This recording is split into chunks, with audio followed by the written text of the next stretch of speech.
Hello and welcome to another Star Citizen podcast. I'm here with the lovely Zinnia. Say hello, Zin. Hello, Zin. And I'm BoredGamer. I suppose I should say who I am as well. We're going to be talking about Star Citizen. More specifically, we're going to be talking about Alpha 3.19.1 and issues with that with Jumptown, because the Jumptown event was running over the weekend. I want to talk about Alpha 3.20 and expectations for that patch, because we do know big chunks of stuff that we're getting for that patch, including sort of updated missions, the arena command stuff, and more. And there's potentially quite a lot more that could come with that, maybe. And the Foundation Festival is incoming real soon. I say real soon, in a week or two? Within maybe just a week? It's early July it will start. We'll talk about that. So, Alpha 3.19.1. We've got Jumptown that was running over the weekend. Zin, we've played a little bit of Alpha 3.19.1. Yeah. And for me, it's by far the best patch that Cloud Imperium have done for Star Citizen. It's genuinely stable. Most of the gameplay seems to work pretty well. AI, pretty good, sometimes a bit derpy. It's Star Citizen, service grade, AI derpy occasionally, but they do seem to be a lot more responsive and consistent, both on the ground. I haven't done bunker missions. I don't know about bunker missions, but sort of bounty hunting, yeah, they seem to all work, and that sort of stuff, and AI on the FPS AI a little bit more derpy, but they're still working, they're still responsive, and I haven't really had any crashes. Have you had any crashes yet? No crashes. Yeah, stability seems pretty good. There are some major problems though. They typically seem to surface more obviously when Cloud Imperium run events, like the dynamic events. So we had Jumptown over the weekend, and the major problem for 3.19.1 is desync, which also causes, I believe, invisible players. Now, when you're playing a PvP event, that's not great. And I was watching a load of different streamers, at least half a dozen, who were just incredibly frustrated because they were really enjoying Jumptown and then they'd be killed by an invisible player, or it'd be super desyncy. And it just sort of like, it feels like Cloud Imperium are almost there with a load of this stuff, and then it feels like something that should be relatively solvable or should have been fixed a while ago just is still plaguing the game or causing problems. And I know it's an alpha, but it's just so annoying because it's still so close, and like the desync and invisible player stuff, that's not going to make PvP players want to play the game at all. It sort of just breaks that gameplay entirely. What do you think? Am I being fair with that? Because it's an alpha, should I be a lot more forgiving of that? No, I think it's fair. I think is I don't remember it ever being that much of an issue before. Like but like 3.16, I don't know. When they ran these events, it didn't really affect the entire server, but I guess that might be because of the stuff that they're putting in now. Yeah, persistent entity streaming has caused a lot of other issues. So yes, when we were playing Xenothreat back in the day, pre-PES, we could have some absolutely fantastic fun. There were a load of different issues and some derpy, unresponsive AI sometimes and stuff like that. And occasionally there was desync, but they seemed to be able to solve the desync to a larger degree. But persistent entity streaming has caused a lot of knock-on effects and has caused this problem to become more obvious or affect a lot more people. And it's just annoying. And we're probably not going to notice it if we're just playing in a small group or if it's just us two. Well, if we couldn't see each other, we'd probably just relog. But there's less likely to be a desync problem when there's fewer players in an area as well. So it's just sort of exacerbated by these dynamic events that try and chuck everyone in the same area together. But really enjoyed 3.19.1. Shame about the dynamic events not working. Great, but Cloud Imperium are gathering data. They are fixing it. They'll eventually get there. Zin. Yeah. Expectations for Alpha 3.20. That's what we're talking about next. Ooh. Ooh. So, we know that CitizenCon, for example, is on the 21st and 22nd of October. Do you think we should revise release date of the Q3 patch to, instead of the end of September, which is it is on paper, to sometime in October, potentially with CitizenCon? Or do you think they'll try and release it earlier than that? What do you think? Oh, I mean, maybe with CitizenCon? Because it's often CitizenCon, but CitizenCon's normally earlier in the month. But then there's also a fact of they're not currently doing, which I just have to say, I don't have a problem with this, but they're not currently doing their previous thing of having, a release every quarter. They're supposed to be, and persistent entity streaming and this sort of push to 4.0 server meshing, Pyro, all that sort of stuff does seem to have changed stuff. There's like core tech which has affected it. But yes, you're right. They're not doing their quarterly releases on schedule like they would normally. I do think that they could release it earlier just because they're not bound by this time frame anymore.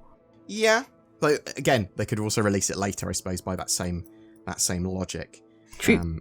We're out of the loop where they've broken the walls just for a while, hopefully. I do quite like quarterly patches, even if they're minor and even if they're just point patches. I just want a reasonable amount of content to go into Star Citizen every year and for it to be semi-regular. The actual expectations for what's in the patch, we know there's a huge update to Arena Commander stuff. It's not going to just be all the Arena Commander stuff in the world in this single patch. They are going to do more and more afterwards. But there's updated game modes, there's new maps, there's a new version of Pirate Swarm. They're putting all the racing maps sort of in. They're putting Planet Green in so that it's got atmospheric dogfighting and you can do your Pirate and Vandal Swarm there. There's experimental modes with tank royale battles and lots of FPS stuff. And infinite Vandal Swarm waves. Are you looking forward to those Arena Commander updates? And do you think they're going to be played by the wider community a lot? Or just sort of like a bit of a fad, played for a patch? Nah. I think it'll have a massive uptick, like, to begin with. Everybody will be like, oh, let's go check it out. I think the people who play it regularly anyway will hopefully enjoy the change. Yeah. And maybe people will come back to it more often because it has been improved. I think there's a worry that Cloud Imperium look at Arena Commander, they update it, and then just abandon it again. Because I think people have been burnt with like things with like Theatres of War and Satterball. Some of this stuff gets looked at, they start to update it, or they talk about it, then they abandon it. Or like Arena Commander, it just seemed to not get updates for so long. Great that they're updating it now. And if they maintain that, if they maintain an updated, fun Arena Commander with constantly changing modes with experimental modes, awesome, because I think a huge amount of people will play that over playing Star Citizen's Persistent Universe, especially the more mainstream player. Do you think that's sort of fair to say, or do you think that far too early to have any form of mainstream appeal for a Star Citizen? I think it's too early. Okay. I'm genuinely hoping that if they can get a nice arcadey, working, easy to jump in sort of set of game modes with Arena Commander, I think a lot of people will play. To be honest, I even think that if they had gone all in an Arena Commander throughout, and they weren't maintaining the Persistent Universe, but just had a really refined Arena Commander, we'd potentially have more players playing Star Citizen now. But that's just something I can't prove either way, I suppose. But I'm really looking forward to Arena Commander updates. I think they're going to be pretty awesome, and I'm looking forward to playing that stuff regularly. As I have said before, it is 3.20 will remove the old Pirate Swarm reward. So bear that in mind if you want to play Pirate Swarm and get those awards now. You need to play it in 3.19.1 and you need to play it in multiplayer. So just be aware of that. I think it's the Pirate Aggressor Award, I think it's called. There's loads of Alpha 3.20 missions that we talked to Elliot about a little bit at the Bar Citizen, but also they talked a lot about new ones and different ones in the Inside Star Citizen. These are things like consignment retrieval missions where you'll go into a bunker and you'll run around in this bunker and you'll find codes on bodies of people and you put those codes into machines and they'll dispense like loads of loot. Do you like this sort of idea of that mission with waves of enemies that keep on getting harder and harder and harder the longer you stay there? Yeah, I think it'll be interesting. Not sure I'd play it for very long. So I've wanted this sort of stuff for ages, but I sort of want it more overground rather than underground, wombling free. It's they're trying to make use of the like sort of underground facilities and the bunker missions, but I'd sort of like the idea of holding a facility and being assaulted by ships and ground vehicles. I think this is a good step towards that. I think they're sort of interesting missions. Something I'm really looking forward to as well, them opening up the platform missions at Orison again, because they're sort of disabled at the moment, which is unfortunate, but obviously there's desync and invisible players and stuff like that they're sort of trying to solve. Orison is getting, Crusader platforms, they're getting chucked everywhere. There's just loads of them going to be everywhere, and they're going to be able to generate loads of different missions from that, and there's loads of new missions based on that for 3.20. So that should be a good laugh, because I love Orison, because you can just spawn there and then go to an FPS mission. Awesome. Nice and quick. And you quite like Siege of Orison, right? Yeah, it was good, because it's FPS. Yeah. So do you prefer that to Zenith Threat? Yeah. Okay. Like the part I probably enjoyed most in Xenothreat was the getting Boarding. into the boarding and getting the loot out. Yeah. The important packages. The important packages indeed.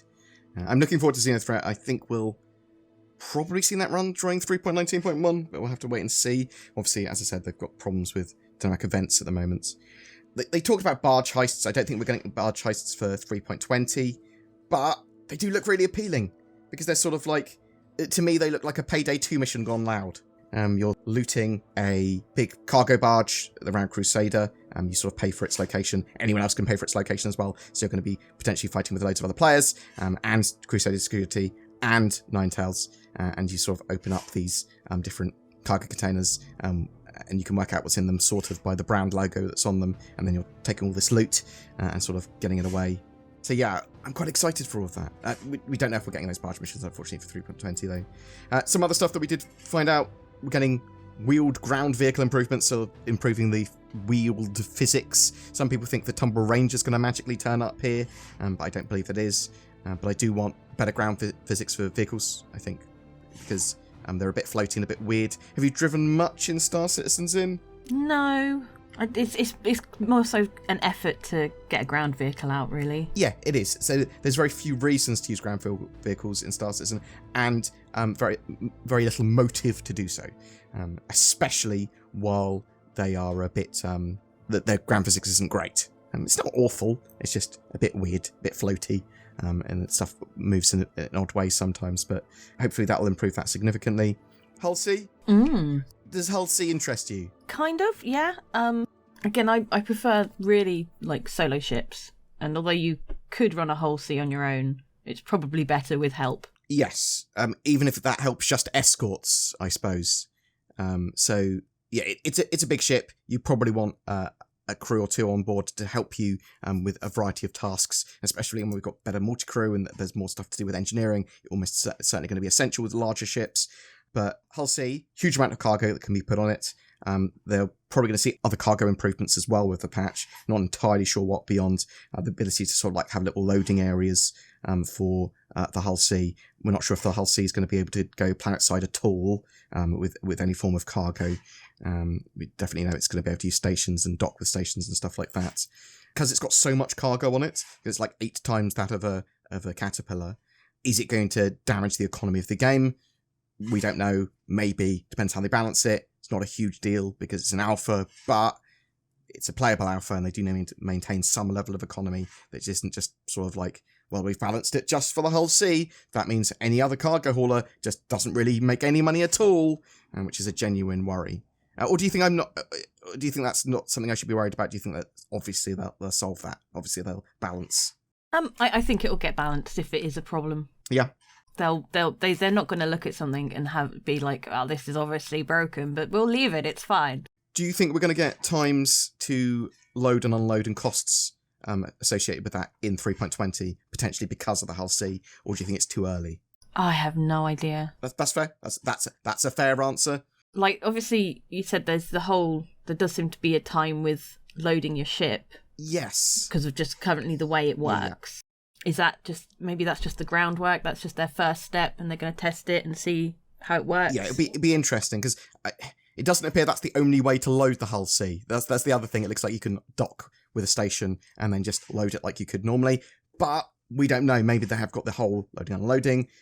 Yeah, again, we're going to have to wait and see that. What about ship-scale tractor beams? We know that Cloud Imperium have worked on them for a load of ships now. We know that they're potentially nearing completion.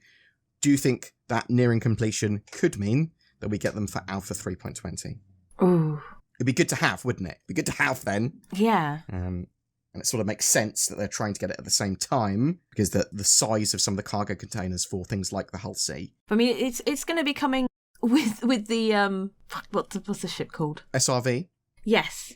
And when's that currently slated for? Is it? We don't know, but it could be. It could be for 3.20 or soon after. So it's probably going to be 3.20 or the patch after. More likely the SRV, the patch after, in my opinion. That's not confirmed either. That's just probably. But that's kind of all it does at the moment, isn't it? Yes, it's a utility tractor beam ship. Yeah. So there's no point having it if tractor beams don't work. Yes, exactly. So when that comes, we'll hopefully have Ship-scale tractor beams. It's possible that we'll get it, and quite probable in my opinion, that we'll get tractor beams before the SRV, because the SRV is sort of like the big scale, the even larger scale version of ship-scale tractor beams. But it'll be interesting to see what Cloud Imperium want to do with that, and when it turns up. It could be for 3.20, might be a bit too early. Something I am genuinely excited about for 3.20 as well is, and I believe these are all turning up, or a good portion of them. Do you remember the towns and villages and sort of like the forest towns and stuff that we saw in an Inside Star Citizen a while ago? Yes. And like Cloud Imperium like stopped talking about? I mean, they like to show us things even if they're not going to tell us much about them. Yes, that's true. But I think that most of those locations they showed, or at least that sort of stuff, is turning up in 3.20. They've been working on them for a while, and they've been trying to get them in game, and I believe 3.20 is the time for them. And there's quite a lot there. There's quite a lot of new points of interest. And I think there's going to be missions associated with them. It'll be like delivery missions, but there'll be some combat ones, and there'll be some new ones most likely as well. I do actually think that 3.20, although probably isn't going to have a huge amount of new features, sort of new gameplay, it will have pretty good refined mechanics and stuff, and it's adding to a lot what's already there, refining that, making that a lot better, adding a load of missions to that gameplay area, and improving that gameplay area as well. And I think that Arena Commander stuff genuinely could make Star Citizen pretty awesome. I think that could make it a lot more mainstream, and I think a lot more people will play Star Citizen more regularly with fewer complaints if they can have a genuinely stable game mode which they look after. Do you think that them looking after Arena Commander like that takes away devs from other stuff they could be developing for the persistent universe, or do you think it assists it, or do you think it's not really relevant to it, as in it doesn't really affect it either way? I think it assists it. Yeah? Yeah. I think there's, as long as they don't put like hundreds of devs on it, yes, I think it's allows them for rapid iteration of stuff. Yeah. They can test a load of stuff. They can get a lot more data, and I think it's just a lot easier to maintain something like that than the persistent universe as well. So I don't think they need a huge team on it. And also, it's nice to see like the theatres of war gameplay that they had done go into stuff like this. It's Siege of Orison, very, very influenced by theatres of war, but also lots of Arena Commander stuff, like the Tank Royale and a load of the experimental modes that we're going to be seeing in the future. That's very theatres of war-y. And the multi-crewing an Arena Commander. Best feature of Arena Commander. I can be in a ship with Zin and do Vandal Swarm like that. Awesome. And then Zin can be a gunner, and then she doesn't have to do anything else other than shoot. Perfect. So 3.20, looking forward to it. End of September / October time. Someone around then, probably.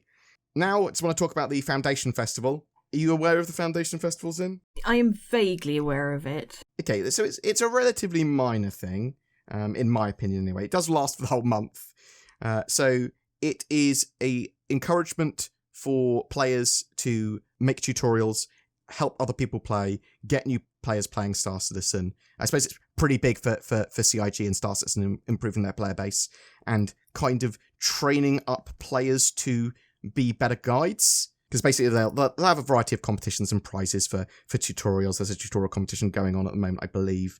They'll typically have the guide system, which is on the website, where you can request help for, I want to help with mining, or I want help learning this, or this, or this, or combat, or the basics. And they'll sort of pair you up with someone and they'll play the game with you. So people that do that can get some like special skins and some prizes and things like that as well. They'll have like potentially a free fly. They'll have like starter packs on discount. There'll be like a little tiny ship scale, maybe some ship skins. Maybe you'll see something like a referral bonus. So it's all encouraging more players to play Star Citizen, and you to get your mates to play and stuff like that. And also helping each other out. It's genuinely Foundation Festival very... I suppose there's Foundation Festival PvP guides as well. So people that want to do PvP, someone will take you around and teach you PvP. I'm not sure if that's actually one of the tabs you can use. And if it's not, you probably should be able to do that, because that's still legitimate, right? Piracy, very legitimate in game now. Foundation Festival, to me, quite a minor thing. Maybe it's not. Maybe it is a bit more of a bigger thing especially if you haven't played Star Citizen before. And as I said, it probably makes the community better at teaching other people how to play and getting more people involved. Probably quite a smart marketing tactic from Cloud Imperium. We'll be covering it throughout. We'll see, tutorial-wise, if things become relevant, so I'll have a look at quick little tutorials that maybe we could do, because they take a lot of time, tutorials. Zin has to do a lot of editing work for them, which is the main sort of... I have to record them and then edit them. Yeah, so I basically I'll do a script, then Zin will look at the script, correct the script, and make sure it's more concise. Mm-hmm. Also, make sure that all the like key bindings and stuff like that are up to date, because you often forget. Oh yeah, that's a genuine problem. So I change all my keys when I play Star Citizen. So when I do a tutorial, I basically talk about the default keys, but I get very confused what the default keys are. Yeah, they may have been updated as well, and you don't know this because you're using your keybind. And CIG just seem to randomly change the keys. Just go lol. Oh, so annoying sometimes. When it unbinds your keys and then they've changed some of them. Oh, yeah, they're quite time consuming. And even when I've recorded the audio for them, Zin has to listen to it and then go, "You've gone off on a tangent," and she'll say that in a less friendly way than I just said it. I mean, when she first started working for BoredGamer, the first tutorial she did, she literally exploded in a rage after the second time I recorded something, because she was like, "What's the point of me writing these scripts or helping you with these scripts if you're not going to read them?" So I'm sorry. But it's true. Like, tutorials need to be concise. And it's something I'm not necessarily great at. I'm great at chatting and talking about Star Citizen and recalling stuff, but I'm not great with reading a script. Bullet points, good. Script, bad.